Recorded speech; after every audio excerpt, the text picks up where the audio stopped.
বিএফইউজের মহাসচিব ও পেশাজীবী নেতা কাদের গনি চৌধুরী বলেছেন, জনগণের ভোটের অধিকার ফিরে দিতে দ্রুত জাতীয় সংসদ নির্বাচনের বিকল্প নেই। দুপুরে চট্টগ্রামের ফটিকছড়িতে নিজ বাড়িতে ঈদ শুভেচ্ছা বিনিময় অনুষ্ঠানে এই কথা বলেন তিনি। আয়োজন করা হয় চট্টগ্রামের ঐতিহ্যবাহী মেজবানো। ঈদ শুভেচ্ছা বিনিময়ে সবাইকে ঐক্যবদ্ধ হয়ে জনগণের কল্যাণে এগিয়ে আসার আহ্বান জানান বিএফইউজের মহাসচিব কাদের গনি চৌধুরী।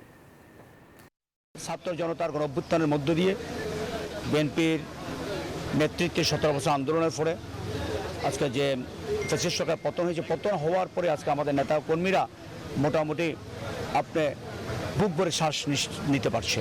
ফ্যাসিস্ট আওয়ামী লীগ সরকারের সময় তাদের দলের নেতাকর্মীরা এই অঞ্চলটাকে একটা সন্ত্রাসের জনপদ তৈরি করেছিল, যার কারণে আমাদের নেতাকর্মীরা একত্রিত হওয়া, একসাথে ঈদ করা, এমনকি আমাদের অনেক নেতাকর্মী মা বাবার জানাজা পর্যন্ত অংশগ্রহণ করতে পারেনি। বান্ডেল থাকলে প্রতি সেনমানিতে টাকা বাঁচবে। বিকাশ সেনমানি বান্ডেল কিনে জিতুন প্রতি লেনদেনে।